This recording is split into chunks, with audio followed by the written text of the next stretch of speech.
My name is Elise, and I'm 30 years old, staring down the wreckage of a decade-long marriage to Nathan that I thought I had perfectly under control.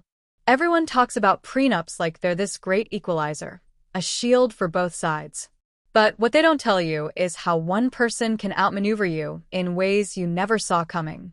For 10 years, I thought I was winning at life, balancing a solid marriage, a thriving career, and a secret love that burned brighter than anything else. I had it all: a supportive husband, parents who finally nodded in approval, and Julian, the man who truly held my heart, still in my life on my terms.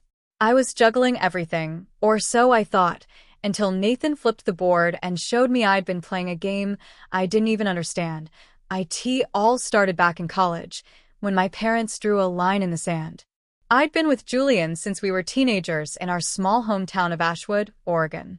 He was my everything, my confidant, my spark, the one who got me in a way no one else ever could. But my parents? They despised him. They called him a dreamer with no prospects, a dead end who dragged me down. They held my trust fund over my head, threatening to cut me off if I didn't walk away. Love or money? It was a brutal choice, and I wasn't strong enough to choose love. So, I made a deal with myself. I'd keep Julian, but I'd do it in secret. Enter Nathan. I met him through a friend's study group just a few months after my parents' ultimatum. He was a business major, charming, from a respectable family in Portland, and, most importantly, my parents adored him. He checked every box they cared about: stable, ambitious, marriage material. Julian and I never officially broke up. We just went covert. To my parents, it looked like I'd moved on. To Nathan, I was the dream girl who chose him. And to me, I was a genius, keeping both worlds spinning without a hitch. Nathan proposed after 2 years of dating, and it felt like the logical next step. My parents were over the moon, his family was thrilled, and Julian, bless him, understood that this was just a strategic move to secure my future. The prenup, my parents' brainchild, seemed simple enough. If we divorced before 10 years, I'd keep my family's wealth, and Nathan would get next to nothing. After 10 years, we'd split everything evenly, provided the divorce wasn't his fault. My parents figured a decade would prove the marriage was legit. I signed it without a second thought. Nathan was the perfect husband in those early years. He cheered me on when I landed a high-flying marketing job that had me jetting across the country. He never batted an eye when I worked late or took off for client meetings. Looking back, I see it now. He wasn't just being supportive. He was handing me the rope to tie my own noose. Every trip was a chance to see Julian. Every late night was an opportunity to call or text him without Nathan hovering. Every work conference was a weekend escape with a man I truly loved. Julian had moved to Seattle for a job, about a 3-hour drive from our home in Portland. It wasn't easy, but we made it work: stolen weekends in boutique hotels, quick coffee dates disguised as business lunches, girls' trips that were really romantic getaways. I got scarily good at living a double life.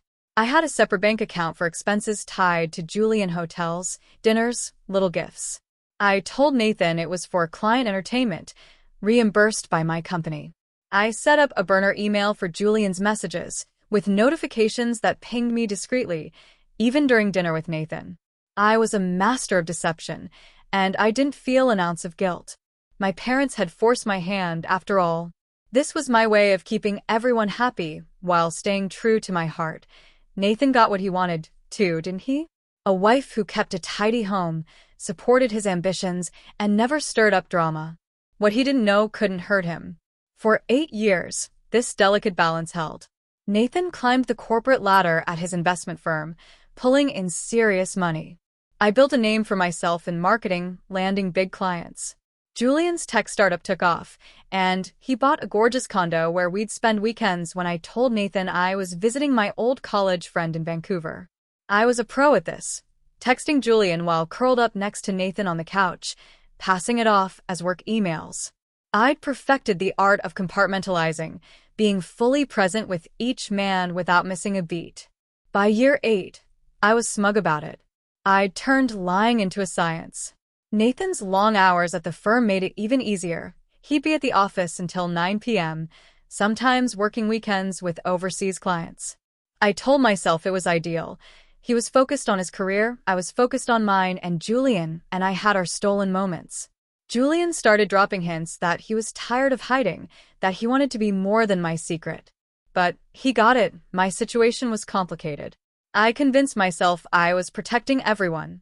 Nathan got a stable marriage, Julian got passion without the mess of my family's expectations, and my parents got their perfect son-in-law.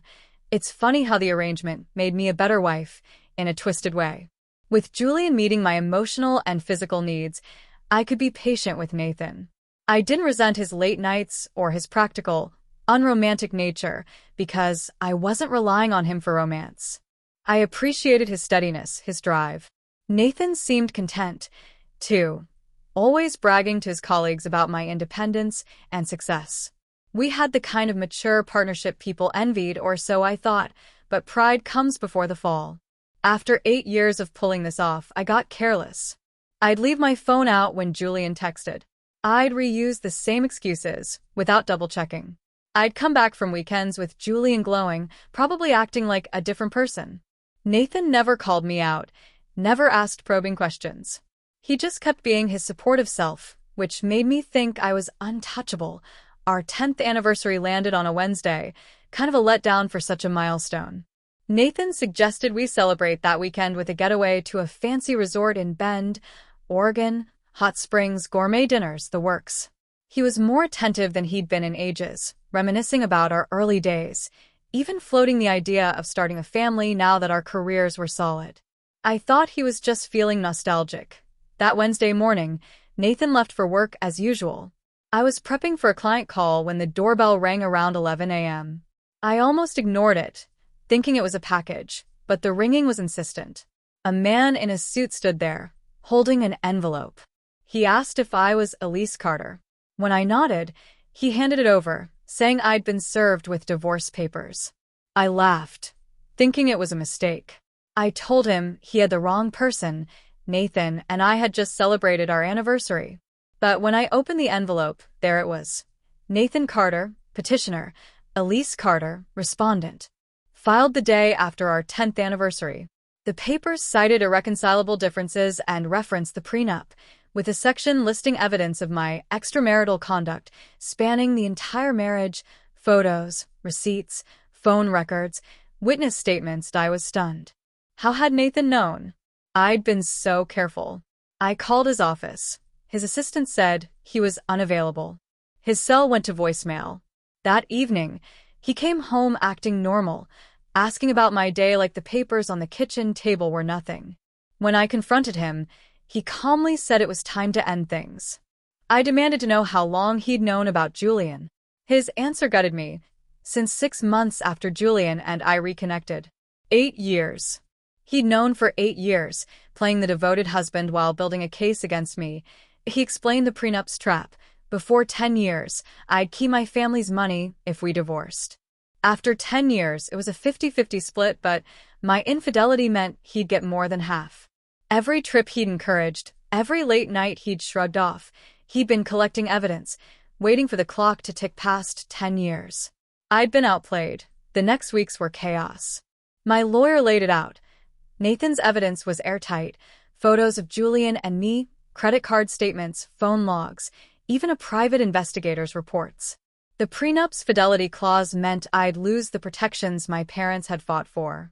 My parents were devastated when I confessed, their disappointment heavier than their financial support. Julian was hurt, too, questioning why I'd kept him in the dark and whether I'd ever planned to choose him for real. He needed space, and I couldn't blame him. The fallout was brutal. Nathan moved into a sleek downtown apartment. While I struggled to keep our suburban Portland house, I could no longer afford.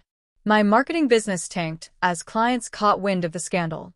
Nathan had planned it all, encouraging my independence to give me room to slip up, staying patient to maximize his payout.